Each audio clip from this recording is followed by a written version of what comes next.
plus.com. As a carer, you're there for them every day. You're there without fail and without question. You're there to keep spirits up and worries away. You're there to do what needs done. And we're here for you. If you look after someone who receives a disability benefit, you could be entitled to carer support payment from Social Security Scotland. Check your eligibility and apply at mygov.scot/carer support. Established in 2006 as one of Glasgow's original mobile massage therapists, we deliver high-quality treatments with the ambition to forge permanent relations with clientele. We specialise in on-site massage, a type of treatment that has been specifically designed to complement the convenience and availability of massage at work.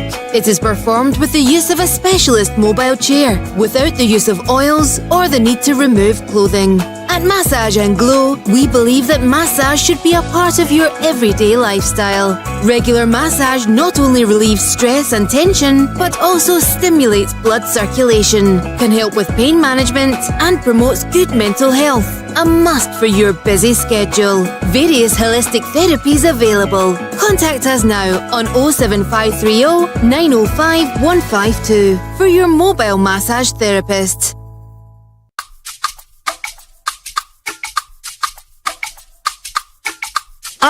This is the Science Show with Dr. Dada. It's just so nice, you cannot do without. This is the Science Show with Dr. Dada. It's just so nice, you cannot do without. Well, hello, and welcome to the Science Show with Dr. Dada on Jambo Radio Scotland, broadcasting from the city of Glasgow. Today we're going to be going through a very, very interesting topic, and I can't wait to share it with you. The title is A Scientist, a Storm, and 72 Hours Without Sleep. What could go wrong? Da, da, da. Well, we'll get to hear all about this crazy story in a moment. But just put yourself in these shoes. Imagine you're a scientist. You've got a critical deadline. You've got a game-changing scientific demo to build. And then, bam, a storm strikes, Storm Éowyn. It grounds your transatlantic flights, and your ceiling caves in, and you find yourself on this crazy 72-hour sleep-deprived mission to make everything work, to make it all happen. Well, that sounds like a disaster, but for our guest in the studio, that's just another day in the lab, you could say. Well, our guest today is a physicist on the cutting edge of imaging technology, and today he's here to share how he turned a stormy nightmare into an engineering triumph. We're going to introduce who it is in a moment, but buckle up because this is going to be wild. This is going to be a wild story. Well, this is the Science Show with Dr. Dada, and we're, as we said, broadcasting live from the city of Glasgow. And we'd like to take this opportunity to shout out to our sponsors, the IOP, the EPSRC, and of course, we'd like to shout out to University of Glasgow as well, where I work there as a lecturer in optics and quantum technology. And don't forget, you can catch the show, you can listen to us on DAB. So wherever you are, in the car or wherever else you may be, if you have a digital radio, you can enjoy the show, and you can listen to us also on jamboradio.co.uk, as well as on our app, on the app stores, the various app stores. Also, episodes are uploaded to our YouTube channel, and you can catch us there.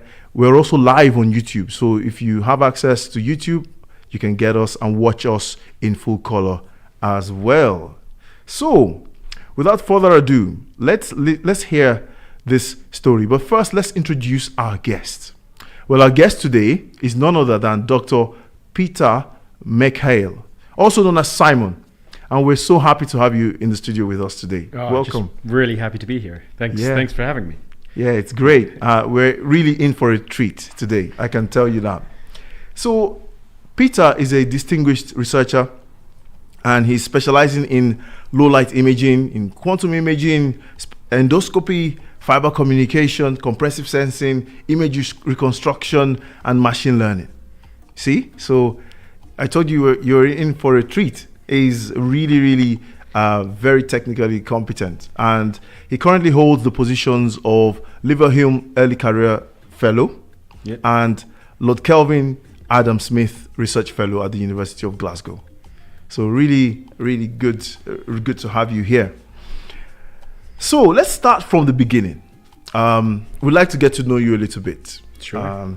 So what was your early life like? Where were you born? And did you always have a curiosity for science? And how did you develop that later on? Let's start with where were you born and what was your early life like? Yeah, so it's a mess of an early life, I guess. I often get the question, where are you from? And I answer it with pus. I was born in England, so actually in some ways coming home a little bit. I was born in Portsmouth, but I lived in Colchester till I was about 3. I was born to Egyptian parents, and we moved back to Egypt when I was 3, and I lived there till nearly the age of 10. So about 6 years in Cairo before we moved to New Zealand. And my schooling was largely in Dunedin. And then I moved up to Auckland, the University of Auckland, to pursue an undergraduate with honours in biomedical engineering. Then I went to Japan for an internship for 3 months, and I ended up staying there for 7 years to do a PhD and a junior research fellowship before coming here. So I've been in Glasgow for about 5 years. Wow. And in answer to the other question, if I've always had a curiosity for science, I would say yes. I was always very, very interested in science, but I think there was a pivotal moment in my life where I knew I was going to be a scientist. I see. Yeah, and so Cool. I must have been 12, and I used to do a lot of swimming, and I was on a really long swim, about a 3-kilometer swim, and you have time to think. And during that time, I thought, you know, if I'm going to do anything, I want to do something creative that adds to the knowledge of the world. And, I see. And it was kind of then when I think I started leaning towards this idea that, I'd do something at least scientific. That's fantastic. Yeah. That's really inspiring. I wonder, I've always wondered, because I thought you had the build of someone who either, spends a lot of time in the gym or swims really well. So so there's an interesting story behind this as well. So I almost broke a New Zealand record on bench press. Really? A long time ago. So there was a time when I was just upper body. I see. And no legs. So for my weight class, I could push a lot of weight only on bench and on nothing else. I see. And so I think I was off it by half a kilo. Wow. But then exams came. I was in the first year of university. I was in medicine in Dunedin, and I ended up staying at home to study. So I wasn't at the gym. But the reason I ended up that shape was there was a friend of mine who was quite lanky, and he was doing a lot of karate and some martial arts, and he said for one of his exams he had to do 100 push-ups. I see. And I said, Nick, really, 100 push-ups? That's a Nothing. lot, And I went home. I was maybe 14, 15. I see. And I went home and I tried, and I got to 20. And so I said, okay, I'm going to do this every night until I get to 100 in a row comfortably. And I think for 4 years, and these are the 4 years where, like you're going through your growth spurts, you have all sorts of growth hormone in your body, that I was doing push-ups every night.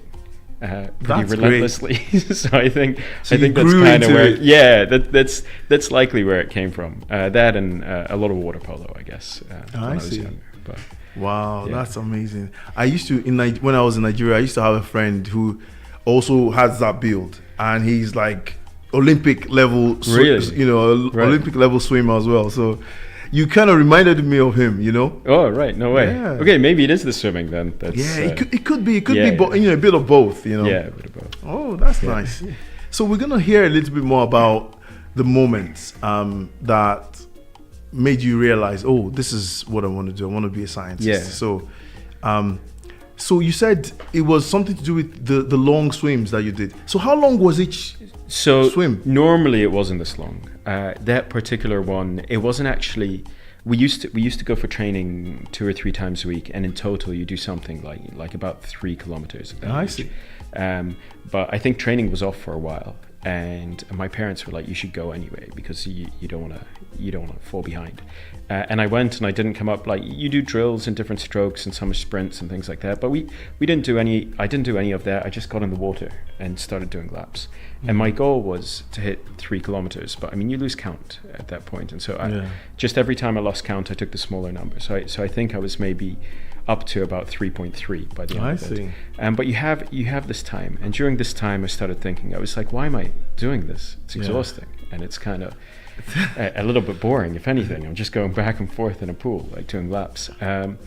And you say, well, why do you do anything? Why do you study so hard at school? You know, like, I was reasonably high up in my class, but I thought, you know, the other people who are in my class, they're going to do well for themselves as well, and they'll likely have okay careers. And you say, well, I mean, you can make the argument that you do this because one day I want to get into a good university, and the good university might lead to a nice job, and you know, that might make me settle into a nice life and retirement eventually. But I thought, well, what do you do with this work? And I thought, well, if I learn something, then I could teach the next people, and I think there's great value in this. Or if I learn something, I could help people, you know, be a doctor, be any service member for the world. But I thought the thing that brings in new information, the stuff that's not recycling the stuff that we have, and that is important. I don't want to undersell it at all. But the thing that really excited me was, like, maybe we can kind of push the boundaries of what we know, and the more that we know, the more we can exploit these weird loopholes in science. Like if I went to somebody 100 years ago and I said, if I got 2 really big magnets and I put them around you and I twisted them, then I could see through you as if I cut you in half. They'd be like, no, you can't. What are you saying? That's not what magnets do, but that's what an MRI machine is, you know, and it's magic almost. So that was really exciting, and I think during that time, you know, it's almost like a meditative state when you're there for a long time thinking about it. Yeah, it is, isn't it? That's great, fantastic. Thanks for sharing that with us. We're gonna learn a little bit more, in fact, a lot more about you in a moment. But let's take a little music break. We're gonna listen to a very, very interesting track by Burna Boy featuring Don Jazzy, and it's entitled Question. I will be right back.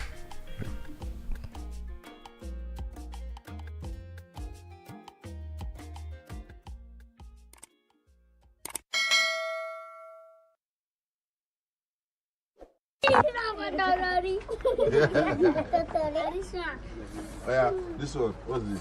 It is a box. It is a box.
Well, that was So by Kabusa Oriental Choir. And before that, we heard a little bit of Question by Burna Boy featuring Ed Sheeran. And this is the Science Show with Dr. Dada, broadcasting live from Glasgow. And we're loving what we're discussing here today because it's really, really interesting science, interesting engineering as well. And we have a delightful guest here today. And Peter, is once again really nice to have you here. And we'll just continue our discussion about just getting to know you a little bit better. And this time we want to learn a little bit about your work. Right.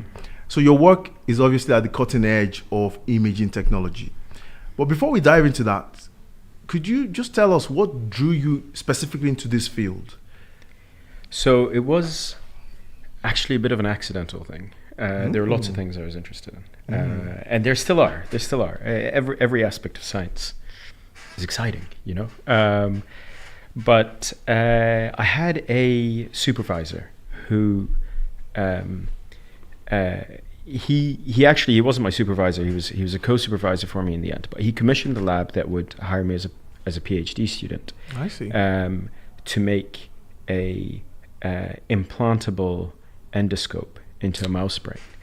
And wow. They were really interested in looking at the effects of Parkinson's disease. So Parkinson's disease, it's old. It's about 200 years old. But the mechanism by which it happens is a bit unknown. Something goes wrong in the brain, it doesn't respond to dopamine, and they want to know about that. Yeah. Now, normally you use mice models to do this, but they have tiny brains, about the size of my pinky. And you could imagine that if I want to use an endoscope to see something deep inside that brain, then, you know, it will be very damaging for the mouse, so to speak. Which even from a selfish perspective is terrible for me if I want my data. So they said, well, we want to make something smaller than the blood vessel spacing in a mouse's brains, which is about 200 micrometers. Think 1/5 of a millimeter, kind of getting very close to the width of a hair. And so if you were to go home and you were to tear out your internet box and look for the fiber inside there, that's eventually something that we settled on. It's a single multimode fiber, which is 125 micrometers, so it is the width of a hair, which you can snake between these blood vessels and go deep enough into the brain so that you can see what the cells are doing and relate that to how the mouse is moving for this Parkinson's research. And so because I had started in medicine and biomedical engineering, and I also was a big fan of, you know, doing math and the engineering side of the biomedical engineering, my physics supervisor said, well, we're commissioned by this neuroscience group to make them this device. Would you like to come on and help us with it? It's kind of half in either side, a bit like you. And I said, yeah, sure, I'll try. And since then I've kind of been very caught up with this, well, how can I image through the smallest possible hole that I can create? What's the limit? How small can I go, kind of thing. So yeah, that's roughly where it started, and it's largely the direction it's continuing in as well. I mean, there's a lot to do around the space. That's fantastic. Not many people get to, you know, have that continuity in the research. It's true. You know, with postdocs, and sometimes you just get torn away from a line. Yeah. So it's really nice to be able to do that, isn't it?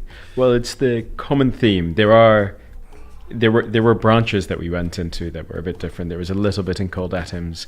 I did some of the low light imaging and the sub camera noise floor. So it's, imagine you want to take a picture with a camera, but the light is so dim that the noise on the camera, just the background, is larger than the light that you're collecting. So you know, doing some type of clever imaging around this so that you can extract this data is sort of some things that we did on the side. But the overarching underlying theme that's through my work is this imaging through really tiny endoscopes. Fantastic. And see how far you've come. We're going to learn a little bit more about that as we go along. So the other thing I wanted to ask you is, before we move on and forget, outside of the lab, you kind of hinted at it already, but you know, what do you love to do for fun? Do you have any hobbies or unexpected passions that people might be surprised to learn about? Yeah, so when I'm not spending nearly 84 hours straight in the lab, Yes. Which does happen sometimes, as you'll come to know. There's been a lot of travel, a lot of it largely actually for work, but that means that you can kind of go and get to see other places, and because you end up with this international network, you actually end up seeing friends wherever you go. And so there's a lot with that, but largely my hobbies would be around sport. So I did try going back to water polo recently. I joined practice with the Glasgow Uni team, and the first 5 minutes went great. I was swimming circles around them, but if you want to feel old, like play a sport that you played when you were 20 with 20-year-olds, because they don't get tired. But I think now more things like football, rock climbing, this kind of thing, they're really great, or going on some cycles to nowhere with friends as well. That's nice. It's kind of a good time. Fantastic. Good. And out of curiosity, how many press-ups did you get to, like at your peak? At my peak? Yeah. So I did get to 100 comfortably. Wow. But I've never tried to go until I failed. I see. So once I got to 100, I've never pushed beyond it. I see. So, and actually it was a very quiet, the first time I got it was a very quiet success. It was kind of like after years of trying. I see. I got to 100 and I was like, yep. And then that was it. I went to bed. That's fantastic. Yeah, which is wild. After you've been pursuing this goal for years, it's just kind of. Yeah, that's a good goal. I might go for it. Try it. Yeah, I don't think I can do it now, but I mean, maybe it won't be too far off. Yeah, it comes back quickly. Yeah, it does. It does, doesn't it? So, as we said, in the beginning, we're talking about a scientist, a storm, and 72 hours without sleep. What could go wrong? So we're going to get into that story now. And please feel free to chip in if you'd like to call. The number to call is 0141 530 2787. That's 0141 530 2787. And you can, tell us about your experiences. Perhaps you've done something crazy for work, or if you're a scientist, for science. What's the longest you've gone without sleep? And what's the most challenging thing you've done for work? Did you think it was worth it, and so on? So feel free to call and share your experiences with us as well.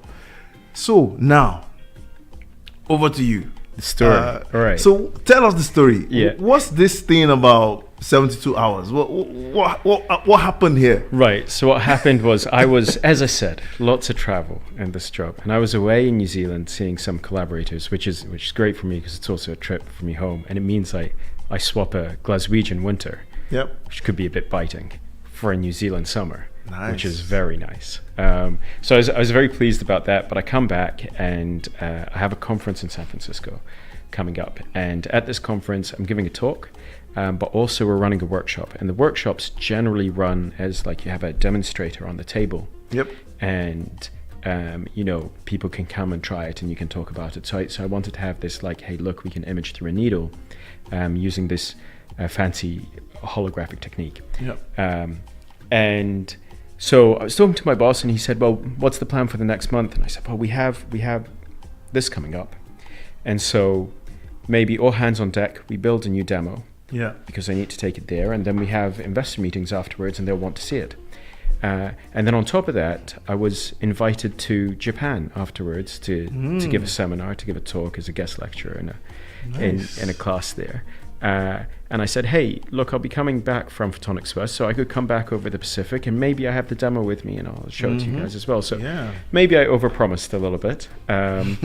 But in the end, we didn't end up working on it. One thing we do through the fibers is we image in 3D with pulse light. And so we were working on that system for those few weeks. And a couple of days before I was due to leave, my boss turns to me and he says, did you really think that you could have built a new demonstrator in 2 weeks? I said, all hands on deck, I could have. And he said, no. And I said, yeah. And I said, well, okay, tell me, Miles, what percentage would you have given me? And he said 2%. And I said 50. Right. and so it's like, no, not 50, 2. And then he left. And this was Wednesday night. and I was due to fly Friday morning. Ooh. Now, we have a demonstrator on the table, and we've got another demonstrator, which another colleague is working on. Now, the one on the table is our main device, and if it gets lost in customs, it's got some fancy components in it. Didn't want to take it. The one on the table I can't take because a colleague of mine is working on it as well. I see. But I start going around the lab, looking in empty cupboards and behind parts couches, and for things. parts, for the spare parts, the ones that are discarded, that are maybe slightly broken but can be used. And eventually, Wednesday, 6 p.m., I realize I have enough parts to build this, but it's going to take a redesign. So I start redesigning, and I think, okay, between now and Friday morning, I'm going to design it, build it, 3D print all the parts I need to print, make all the circuits I need to make, sew all the bits of perspex that I have to put together, and I'm going to package it and put it in a pelly case, take it as checked in on Friday morning to go.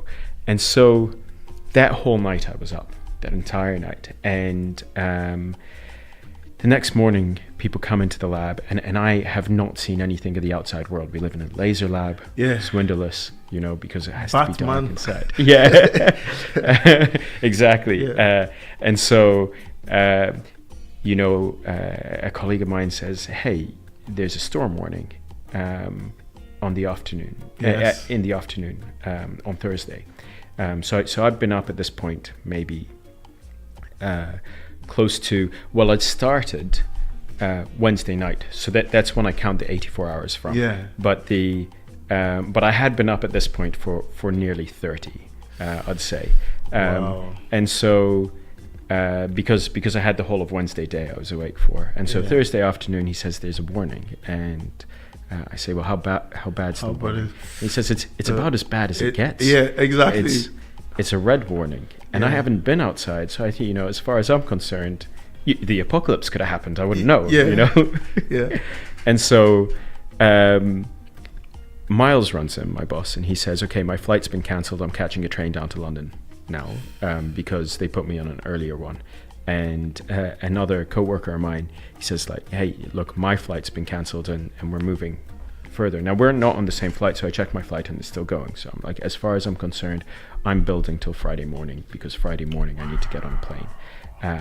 And I was convinced by everybody. They said, hey, look, it's not going to run. It's going to be cancelled. Yeah, forget it.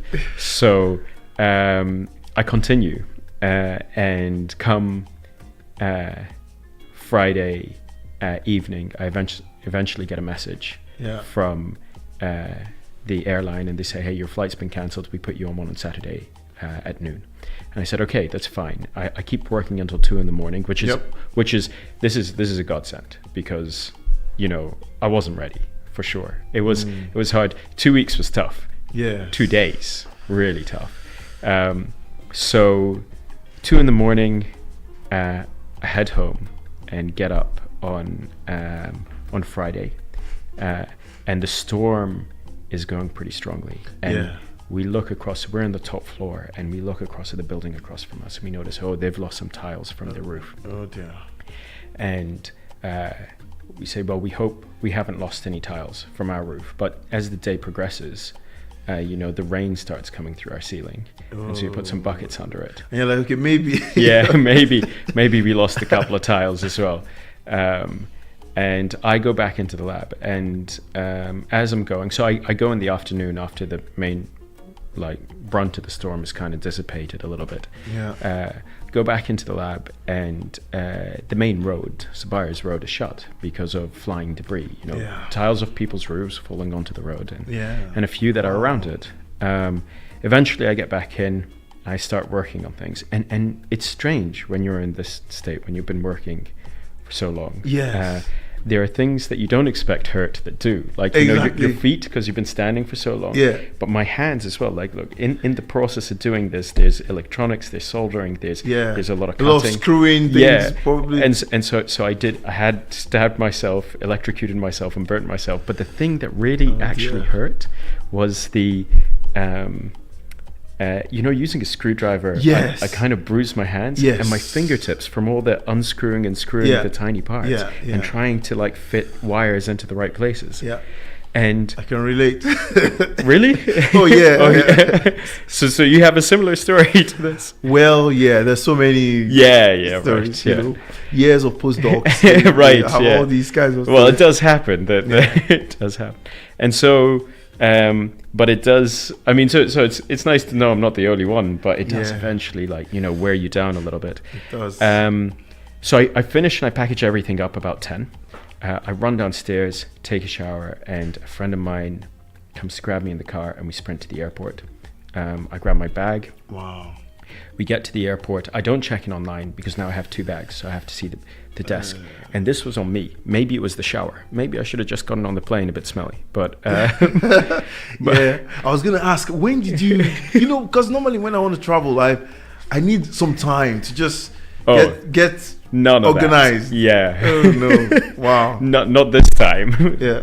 Not this time at all. So, Wow. yeah. So we get to the airport, and I get to the desk, and the desk is shut, and I realize, oh, you know, with this extra check-in, I can't just, you know, head up and show my boarding pass like I normally do. Like, this is a bit of a problem. So I call the agency that's booked it, and in the mayhem of the storm, they assumed the reason I missed this flight was, you know, they've been doing lots of rebookings for people, and they actually booked me on another flight, no extra cost. I see. So it was the next morning, and the thing is, I'd packaged everything, but I hadn't tested any of it. I was like, I'm going to test it when I get to San Francisco. I'm going to write the code to run it when I get to San Francisco. The main thing is I need the hardware to be put together. So I come back and I'm exhausted at this stage. So I take a nap, get up, you know, late afternoon, and I decide I'm going to take it out. I'm going to test it on our coffee table. Yeah. And I'm sitting there with my flatmate who's up late with me, and I'm testing it, and things aren't working. So I turn to him and I say, hey, he also is a physicist. And so I say, hey, do you have an oscilloscope? Long shot. He doesn't, but that's understandable. Neither do I. Who does? And I was like, maybe a voltmeter. That one's a bit more sensible. Yeah. Or even an LED. I need something to know that this works. And he says, well, I don't, but I have some glasses, and they have a light on them, and when you charge them, a red LED comes on. And I say, sure, that'll work. And so he gives me that, and I take the charger from my headphones, and I cut it. Right. I plug it into the thing, and I take the 2 exposed wires, and I say, here, hold these to these 2 prongs. Yeah. I'm going to write some code to find out if my data acquisition card is talking to the laptop. So I write some code, and if I can turn the LED on and off, I know the 2 are connected, because it's not showing up at all on in the serial communication tab. And so it does work, but for some reason the back half of it isn't communicating. So that was a good catch.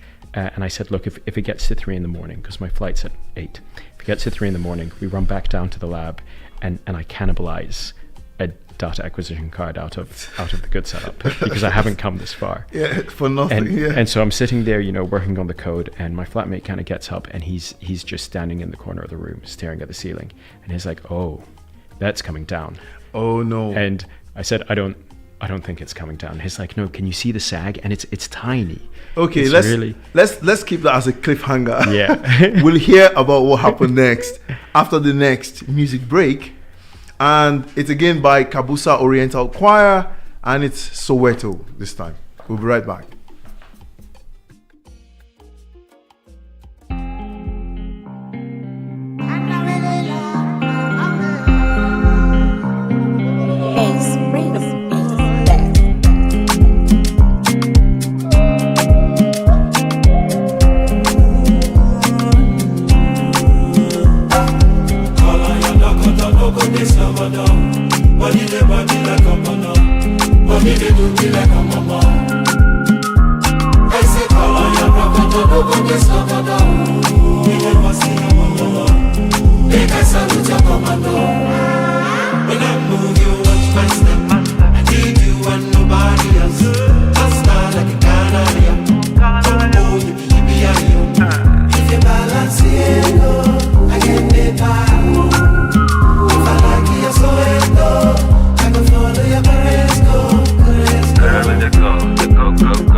Let's go.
Well, that was Soweto, but the version by the Kabusa Oriental Choir. And this is the Science Show with Dr. Dada, broadcasting live from the city of Glasgow. And we'd like to take this opportunity once again to shout out to our sponsors, IOP Scotland, EPSRC. We'd like to shout out to the University of Glasgow. And in particular, we'd like to shout out to Miles, Professor Miles Paget. His name has come up a couple of times in the story that we've been following. And so we'd like to shout out to him, and also to Simon Peter's other friends and flatmates who went through this interesting adventure with him. Yeah. And so now we stopped on a cliffhanger, didn't we? Yeah. So let's take that up again. So Mark, my flatmate, standing there staring at the ceiling, and it is mild. I don't believe him. He says, it's coming down. It's like, I've seen it before. I've had a ceiling collapse on me. This is coming down. You can see the sag. And I don't want to turn around. My heart is beating out of my chest. I can't miss. Dear. I've missed 2 transatlantic flights. Yeah. I can't miss a third. The thing's not working. And so I turn to him and I say, it's nice of him to stay up with me, to help me out this time. And I turn to him and I say, let's run down to the Ark. We're going to get a new card. So we run down. How do you get to the Ark at that time? We just run. Just dear. run. So we were in North Kelvin side, so it's not so far away. Yeah, but it's just. But at that time. Yeah, at that time. Yeah, 3 a.m. So Wow. so and we open the old demonstrator that I built, and we take out the data acquisition card, run back up, check that everything meshes with the computer. It does. I screw everything back together, and my other flatmate Matthew, he gives me a ride to the airport at 6 a.m. And so this time I had checked in because, I called the agency and I said, look, things have changed. I need a second bag because we're taking that. And now the hurdle of customs and knowing that I haven't written any of the programs to make it work. I don't know if it does work. I just know everything connects. Yeah. And so the hurdle of customs, the hurdles of getting there, the hurdles of, this programming, they're now very present. And I eventually get on the plane and Mark messages me and he's like, out of the woods. And I said, maybe out of the woods. Our flight is delayed. They seem to be frantic about something. It's like, oh, what's that? And say, I don't know. And then I said, oh, it seems they've lost somebody's bags. And he's like, oh, okay, that's a bit of a shame. And I was like, it's me. They've lost my bag. And I was... Oh dear. Wow. I tell him about it and is like, well, what are you going to do? And eventually they find it and everything's fine and we get on the plane. And right as we take off, the ceiling comes down. And so it was lucky, it was amazing that Mark had called it so much earlier. Yeah. Because we'd moved all the furniture. Good. Like he got me to get up and help him move the furniture to the other corner of the room, and the ceiling just collapses. Oh, and that must be so messy. They've just barely fixed it now, and this was in January. So Wow. So it's been 2 months, I think, of you have to fix the roof, then the ceiling, then the floor that it destroyed, and then half the wall. So it's been a mess. But he messaged me and he said, imagine we run to the Ark at 3 a.m. to get that data acquisition card, and the ceiling comes down then instead with your setup open underneath the part. Yeah, exactly. Wow. And I said, if that happens, I would take the L. Like I would have been handed. I tried. Yeah, like I was handed too many hurdles here. I go and in my hotel room start writing the code, and for the first time, I see it working in a different continent, which. That's nice. That's a milestone. That's a milestone, and we got it to the workshop. Everything worked fine. The people loved it in Japan. They stayed 2 hours after the talk to play with it, and then it ended up being, because it was so portable. It ended up being the main demo that we show off to investors when they come, and so they were very impressed with it, even though it's made from spare parts. And it's the reason it's not here today is because it's stuttering a little bit, and so it's on an operating table. Let's have a look. I think we have a picture of it, don't we? Do you? Yeah, let's have a look at the picture of Peter with the device, at least a version of it. Yeah, there could be. There was a picture of you standing with it, during the visit. Right. So that's an earlier version. Yeah. That's a version that it doesn't quite work. It was more for show, but that is the precursor to the one that does work now. I see. And actually, in that photo, you see all three generations. In the banner in the background, there's just the tip of the original endoscope, and that was a big tabletop setup. So you couldn't move it anywhere. And then afterwards, the one on the table that's in front of me is version 2, which is made with all the fancy components, but isn't terribly usable. And the one in my hand is what became version 3, even though the one in my hand at the time, we were in the process of getting it to work. Wow. Yeah. It's so impressive. And it would be nice, could you tell us a little bit about endoscopy? So endoscope, versus traditional cameras, what's the difference? Just sure. For those of us who maybe are completely new to what these devices actually do. Yeah, so let me, because this is quite different from a traditional endoscope. So a traditional camera, you have an array of pixels, and you have a lens in front of them that maps every pixel to a point in the real world. And so it just collects a camera. And what you might say is like, well, if I want to see through a long tube, then it's hard for me to focus through that tube with a normal lens. So what I could do is I could put a series of lots of small lenses down at the end of the tube, and then keep my camera at the other end, and it maps a point on my pixel to a point in the real world at the end of this tube. And that's generally how traditional endoscopes work, and they're about the size of your pinky. And if you want to go smaller, then you run into a bit of trouble, but there was this idea that if you know that a single fiber can transmit a point of light. So for example, you want to watch Netflix, there's a guy at Netflix turning the light on and off really quickly, sending you ones and zeros. So you say, okay, that's good, but that doesn't give me spatial information that I need for my image. So I could get a bundle of these and I could tie them together. And that's fine, but the pixels are a bit separated. And if you want to get smaller, then you might draw this down, squeeze more in and bring them closer together. Make them smaller, bring them closer together. But after some time you notice like one pixel tunnels into the next and the image starts to scramble. And if you keep going, because your hubris knows no bounds, then eventually you end up with infinitely many, infinitely densely packed, infinitely small cores. And you just have one big core. And so, well, you played yourself. You have one core now. So what's that? One pixel, one bit of information? It's like, well, no, the information's all still there, but you've also hit the maximum scrambling. So you could think of the light traveling down a multimode fiber, which is the type of fiber you might get your internet through. Some of it goes like this, some of it bounces up and down, some of it goes in a spiraling pattern. And so, the light delays itself a little bit, and the field that you put in, the optical field that you put in, or your image that you put in, doesn't look anything like it does at the other end. And so what we do is we use holography, and holography is called holography because it's a holistic. You don't just map the amplitude, you also map the phase, so the shape of the light. So we can shape the light in such a way that what we put in at one end would scramble in a very controlled way so that we get a point at the other end, and we scan this point really quickly and we look at the reflection, and the reflection gives us our image. Fantastic. That's fantastic, isn't it? A round of applause for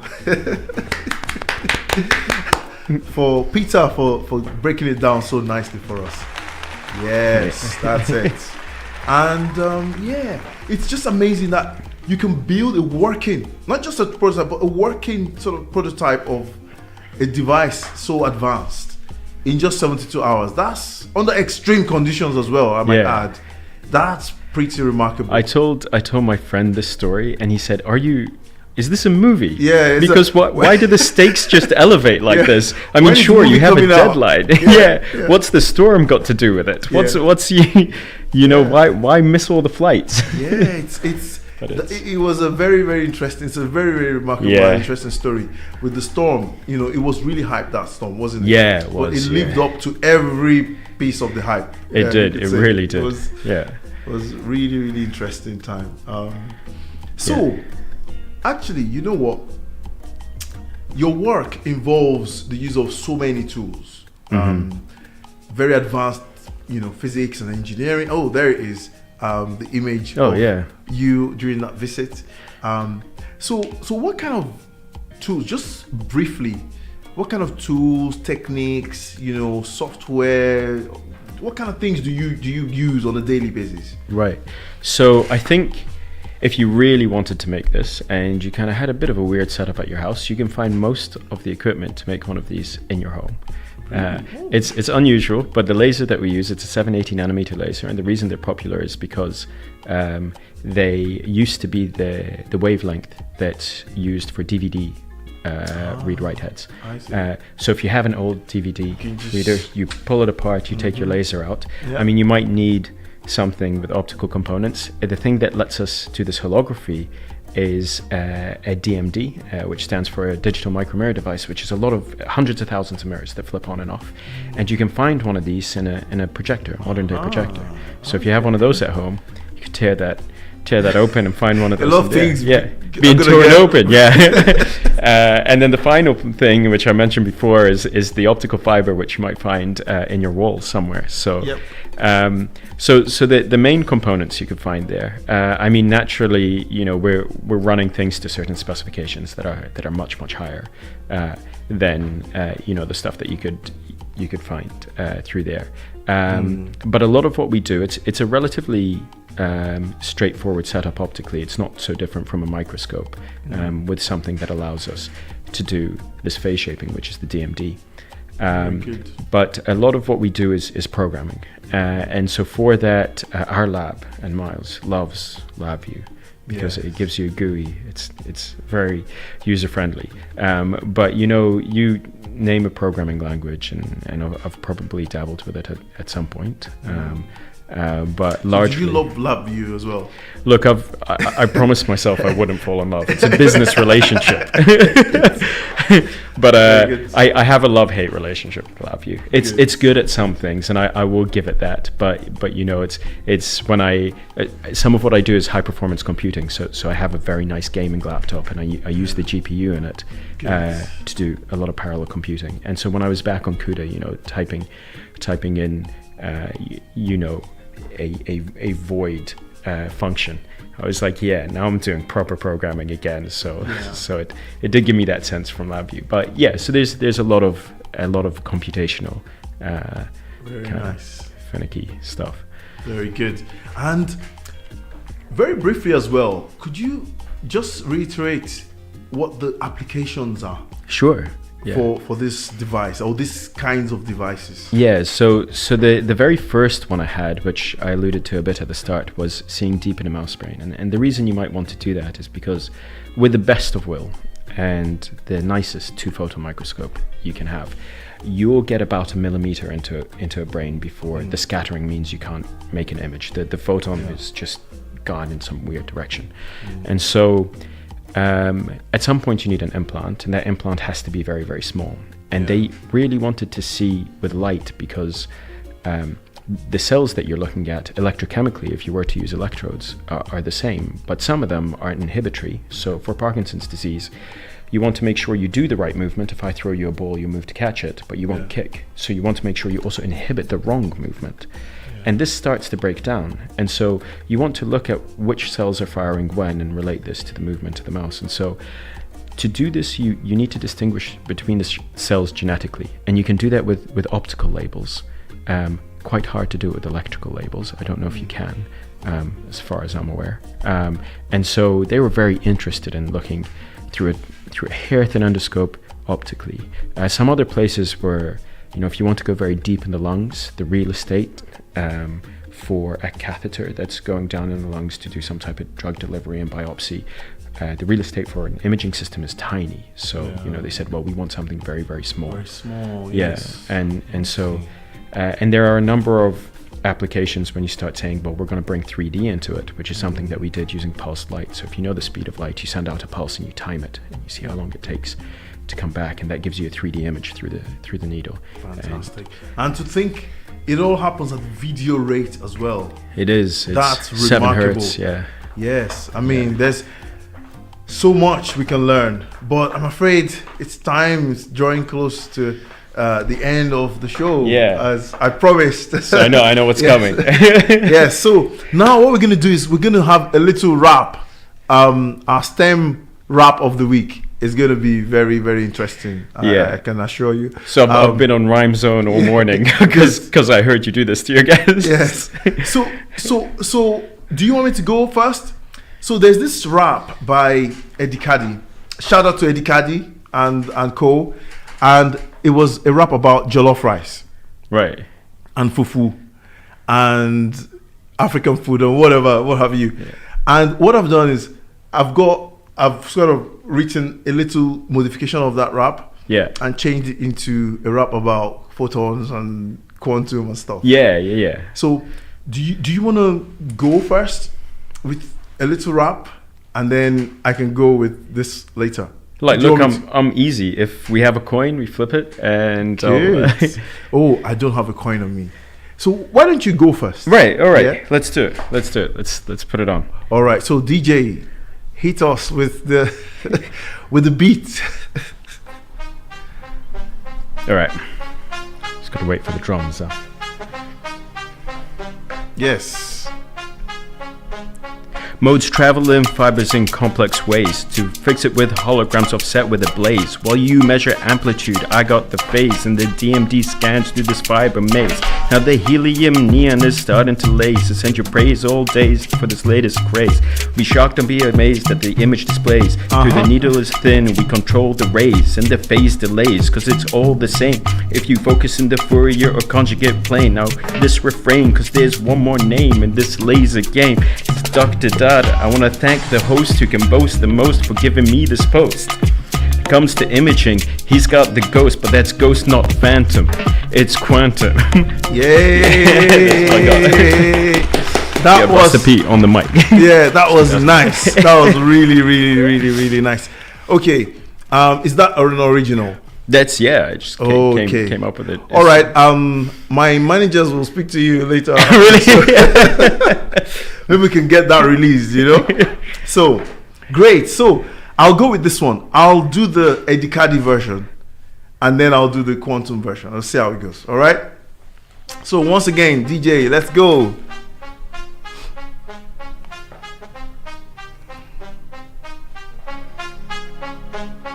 Yeah.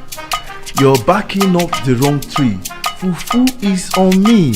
Come to mine at 8:30. You want it to become too late. Oh yeah, check it. Check the rice. Don't you know it's a special rice? It's also called jollof rice.